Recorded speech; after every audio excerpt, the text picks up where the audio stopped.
నేను రాసే ఈ కథ ఎవరికి చెప్పాలో అర్థం కావట్లేదు. ఎవరి గురించి అయితే ఈ కథ రాయడం మొదలుపెట్టానో వాడు తప్ప నా జీవితంలో అందరూ ఉన్నారు.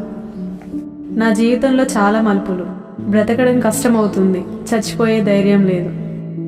నా పరిస్థితి ఇది అని నీకు తెలిస్తే చాలు, నా ప్రేమ తెలియకపోయినా పర్వాలేదు అనిపిస్తుంది.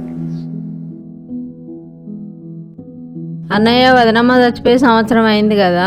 తన చివరి కోరిక మాయ పెళ్ళే కదా. చాలా సార్లు వదిన కూడా మాయ వల్ల మామయ్యకిచ్చి పెళ్లి చేద్దాం అన్నది. అన్నయ్య ఒకసారి మాయతోటి పెళ్లి గురించి మాట్లాడపోయిండ్లు. అమ్మా మాయా, హా నాన్న. మామయ్యతో నీ పెళ్ళి అనుకుంటున్నావు, నువ్వేమంటావురా? మీ అమ్మ కూడా చాలాసార్లు నాతో అందిరా వాళ్ళ తమ్మునికి నిన్నిచ్చి పెళ్లి చేయాలని. మామయ్య అంటే ఇష్టం లేదని చెప్పాను కదా నాన్న. ఎందుకు చెప్తున్నాం అర్థం చేసుకోరా. మీ అమ్మ చివరి కోరిక కూడా అదే.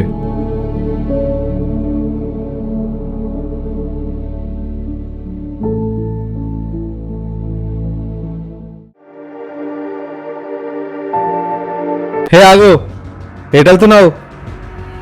నన్ను ముట్టుకోవడానికి ఇంత ట్రై చేస్తున్నా. నువ్వంటే నాకు ఇష్టం లేదు. ఇష్టం లేకపోతే పెళ్ళెందుకు చేసుకున్నావే? నేను కాదురా నేను చేసుకున్నది, నువ్వు నన్ను చేసుకున్నావు. హే, నాకు తెలిసే నీ కథలు.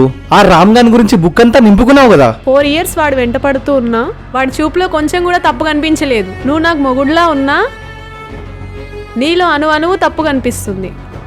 ఏ పోవే పో, నేను చిటికేస్తే 10 మంది లైన్లో నిల్చుంటారే. అయితే పోరా, ఇంకా ఎందుకు నా జీవితంలో జోకర్లా ఉన్నావు? చిల్లర.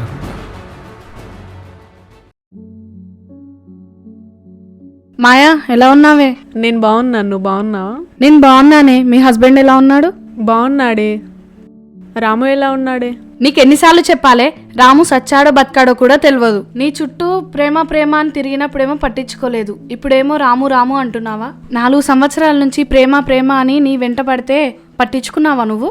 వాళ్ళ లైఫ్ ఏదో వాడు చూసుకున్నాడు, నీ లైఫ్ నువ్వు చూసుకో. ఎవరి జీవితమైనా వాళ్ళు అనుకున్నట్టు జరగదు. అనుకోని మలుపులే కదా జీవితం అంటే. నేను తనని ప్రేమించి ఈ రోజుకి సంవత్సరం అయినా సరే తనకి నా పేరేంటో కూడా తెలియదు. ఆమె అడుగులు నా దారిలో పడితేనే నా రోజు మొదలవుతుందని చాలాసార్లు అనుకున్నాను. మాయా, నువ్వు నా జీవితంలోకి రాకపోయి ఉంటే ప్రేమ అనేది ఉంటుందని నేను నమ్ముండేవాడినే కాదు. నువ్వు అడగకపోయినా ఈరోజు నేను చెప్తాను మాయా.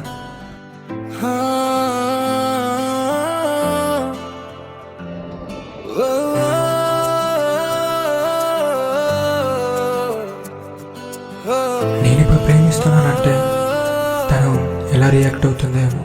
కన్నీరే ఈ కథకి ప్రాణం పోస్తుందా? దూరం వెళ్ళే మాయకి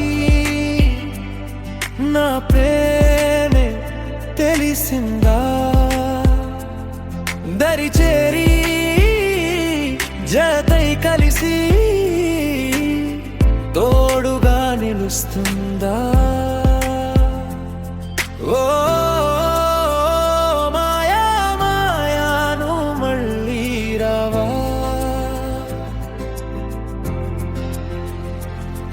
ఓ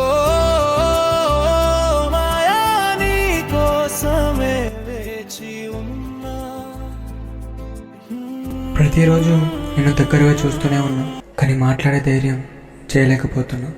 మాటలే లేని ప్రేమకి ఏ దేవుడైనా సాక్ష్యమా? అరే, అన్ని రోజుల నుంచి నా వెనుక పడే బదులు ఒక్కసారి వచ్చి నాతో మాట్లాడొచ్చు కదా. విడదీసిన కాలానికైనా ఇది న్యాయమా? సరే, వీడు ఎలాగో నాతో మాట్లాడు, నేనన్నా మాట్లాడతా. హలో, ఎక్స్క్యూజ్ మీ, బస్ వచ్చిందా? అసలు నాకు బస్తో పని లేదండి. మరి బస్ స్టాండ్లో ఎందుకు కూర్చున్నా? ప్రేమలో మునిగిపోయిన వాడికి ఏది కనిపించదండి. బాబోయ్, ఈరోజు లవ్ ఫెయిలియర్స్ అందరు నాకే తగులుతున్నారు. కన్నీరే ఈ కథకి ప్రాణం పోస్తుందా? సరే రండి, అలా నడుస్తూ వెళ్దాం. ఎన్ని రోజుల తర్వాత నువ్వు నాతో మాట్లాడటం అదృష్టంగా భావించాలా? ఓ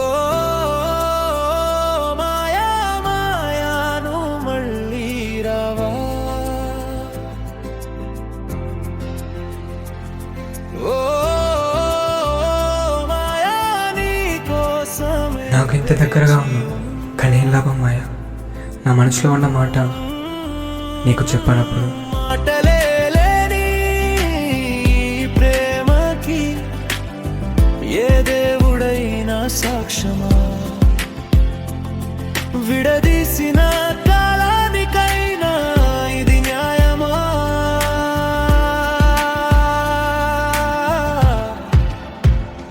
కన్నీరే ఈ కథకి ప్రాణం పోస్తుందా, దూరం వెళ్ళే మాయకి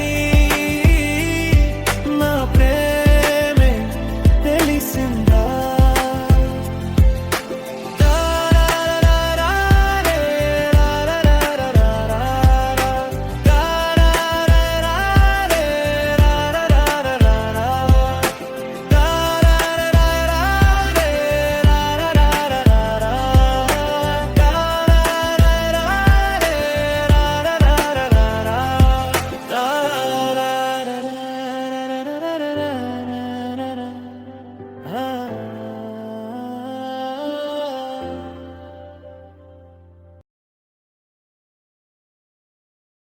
ఏమైంది అసలు తనకి? కన్నీరే ఈ కథకి ప్రాణం పోస్తుందా, దూరం వెళ్ళే మాయకి నా ప్రేమే తెలిసిందా.